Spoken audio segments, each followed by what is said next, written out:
Vamos mergulhar hoje numa história que, olha, parece um roteiro de série de prestígio.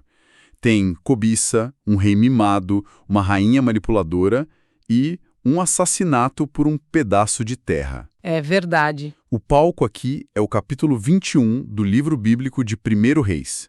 E os personagens são o rei Acabe, a rainha Jezabel e um homem chamado Nabote, que, no fundo, só queria cuidar da sua vinha em paz. E é uma história que, à primeira vista, assim, parece bem simples, né? Mas quando a gente começa a cavar um pouco, a coisa fica muito mais complexa. E para fazer essa escavação, vamos usar como nossas ferramentas os comentários e as notas de rodapé de 2 Bíblias de estudo. Certo. A ideia não é só recontar o que aconteceu, mas usar essas notas para a gente entender o que estava por trás de cada decisão, o que a lei da época dizia, quais eram os costumes. No fundo, a gente quer entender a engrenagem que fez essa tragédia toda acontecer. Perfeito. Então, vamos para a cena do crime. Ou melhor, um pouco antes dele.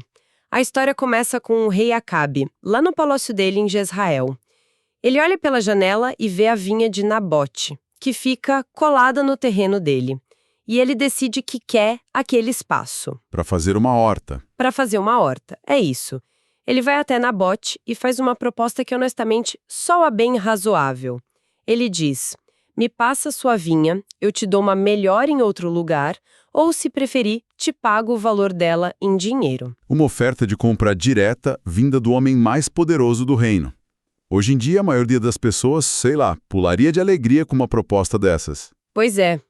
Mas a resposta de Nabote é um balde de água fria. E é uma resposta muito forte.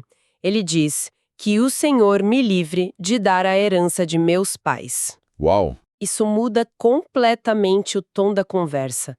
Não é uma negociação, é uma recusa baseada em algo muito, muito maior. A minha primeira reação é: por que tanto drama? Por que não aceitar a oferta e sair ganhando? E essa é a chave de tudo.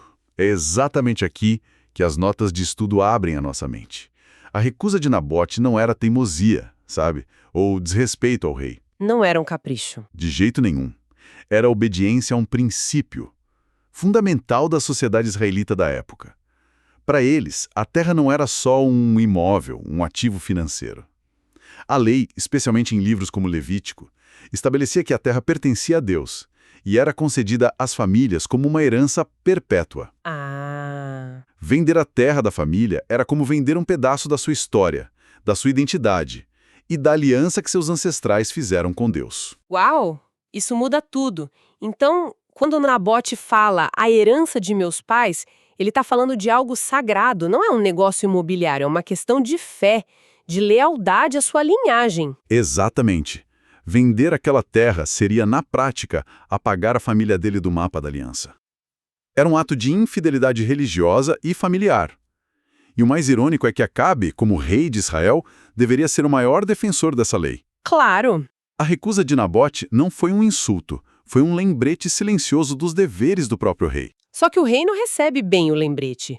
A reação dele é inacreditável.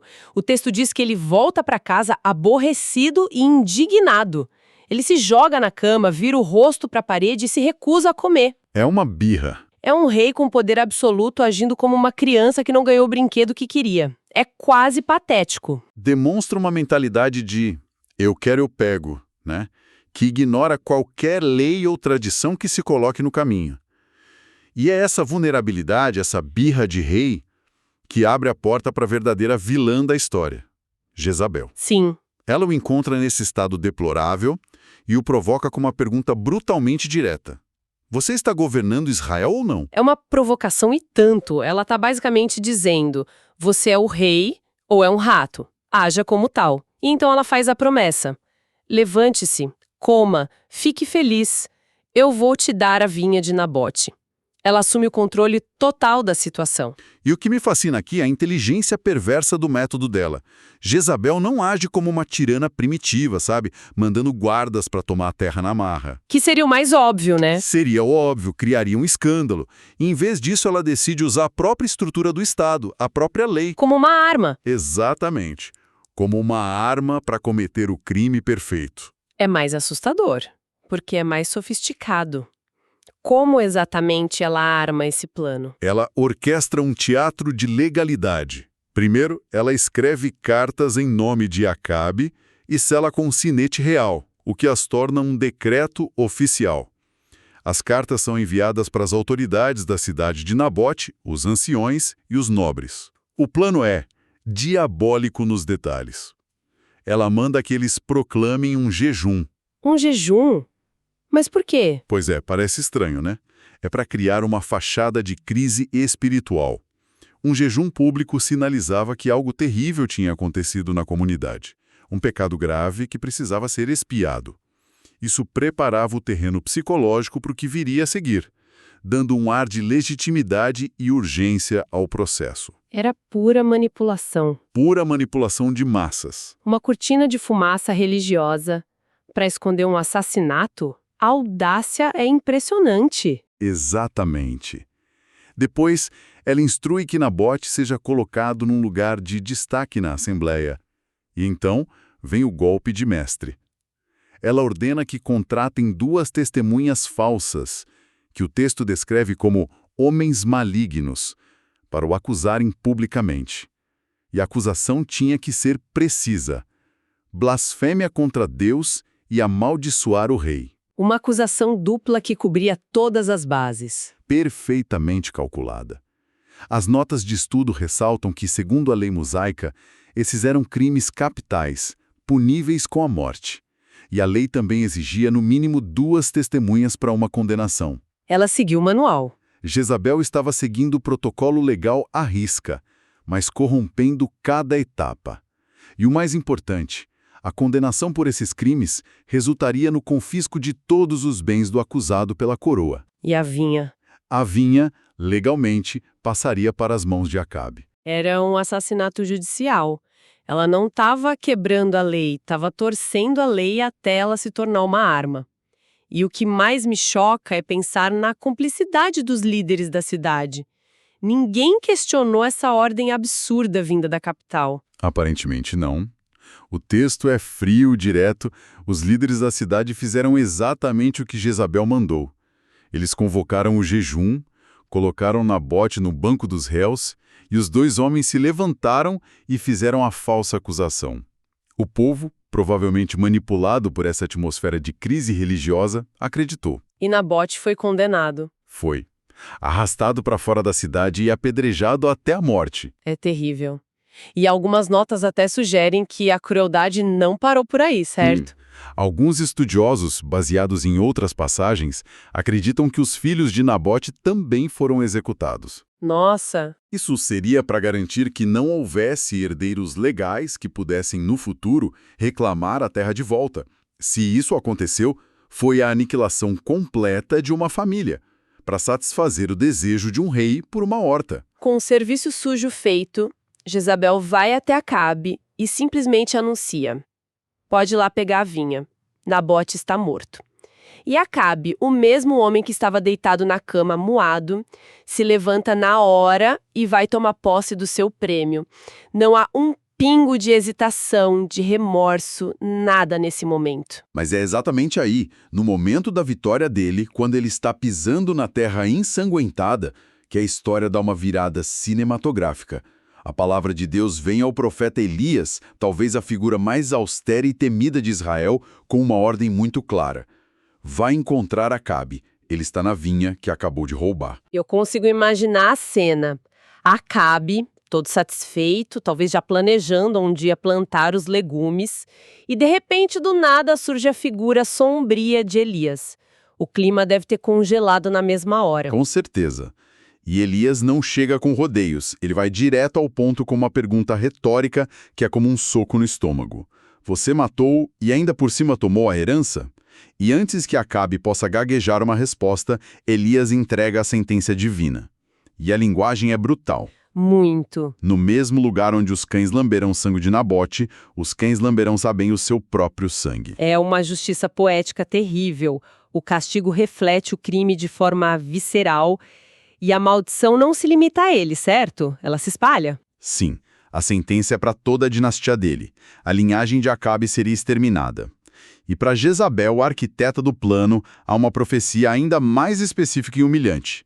Os cães devorarão Jezabel junto ao muro de Jezreel. Ou seja, ela não teria nenhum enterro digno.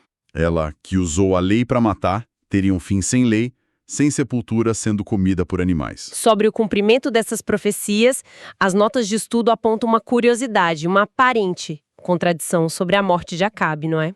Esse é um ponto fascinante, que mostra como os estudiosos lidam com esses textos. A profecia diz que o sangue de Acabe seria lambido pelos cães no mesmo lugar que o de Nabote, ou seja, em Jezreel. Contudo, a Bíblia relata que Acabe morreu anos depois numa batalha em Samaria, outra cidade. Então, a profecia falhou? Literalmente, parece que sim. Mas as notas oferecem uma interpretação para harmonizar os relatos. Uma teoria forte é que, embora Acabe tenha morrido em Samaria, a sua carruagem, encharcada de sangue, foi levada para ser lavada na fonte de Samaria.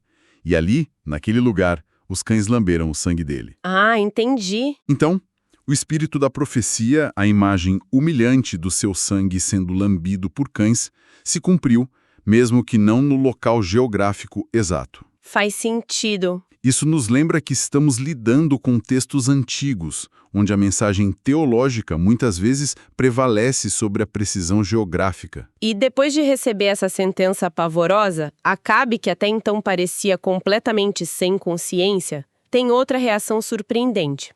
Ele rasga as roupas, se veste com pano de saco, jejua.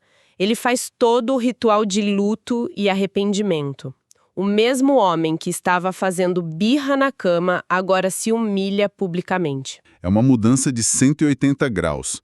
E o que é ainda mais surpreendente é a reação de Deus a isso. O texto diz que Deus fala novamente com Elias e aponta: "Você viu como Acabe se humilhou?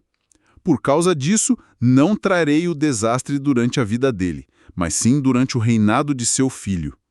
A punição é adiada, não cancelada, mas adiada por uma geração. Isso levanta uma questão complicada. O arrependimento dele foi genuíno ou foi só medo da punição? E por que um ato, talvez superficial, ganha uma resposta tão significativa? Essa é a grande questão teológica aqui. As notas de estudo tendem a descrever o arrependimento de Acabe como superficial. Provavelmente foi uma reação de pânico ao ouvir seu destino. A prova disso é que a sentença sobre a dinastia dele foi mantida. O mal que ele fez era grave demais para ser apagado. No entanto, a história parece mostrar uma dinâmica complexa na justiça divina. Como assim? Parece sugerir que qualquer gesto de humildade, mesmo que imperfeito ou motivado pelo medo, é reconhecido. A resposta divina é uma forma de misericórdia, um adiamento da sentença pessoal, mas não anula a justiça. As consequências do crime de Estado dele, da injustiça contra a família de Nabote, eram inevitáveis e recairiam sobre a casa dele. É como se houvesse uma distinção entre a consequência pessoal e a consequência, digamos, dinástica do seu ato. Olhando para a história completa, é uma espiral impressionante. Começa com um desejo banal por um jardim, passa por uma conspiração de Estado, um assassinato judicial e termina com uma maldição que define o futuro de uma nação inteira. Sem dúvida. É um estudo de casos sobre o abuso de poder, mostrando que mesmo os atos secretos dos poderosos têm consequências públicas e devastadoras. E o que as Bíblias de estudo fazem é nos dar o contexto que torna tudo ainda mais grave. Não foi apenas um crime de paixão ou ganância, foi uma subversão deliberada das leis sagradas e da estrutura social que o próprio rei deveria proteger. Isso nos deixa com uma reflexão final que ecoa até hoje. O método de Jezabel foi usar os canais apropriados, cartas oficiais, um selo real, um julgamento público com um número correto de testemunhas. Ela usou a aparência da lei para cometer uma ilegalidade monstruosa. Isso me faz pensar, quando os próprios sistemas criados para garantir a justiça são transformados em armas, o que isso nos diz sobre o que realmente sustenta uma sociedade? É a pergunta fundamental. A justiça está apenas no texto da lei, nos procedimentos e nos rituais, ou ela depende, em última instância, do caráter e da integridade moral das pessoas que a aplicam? A história de Nabote sugere que leis, por mais perfeitas que sejam, são inúteis ou até perigosas nas mãos de pessoas sem consciência.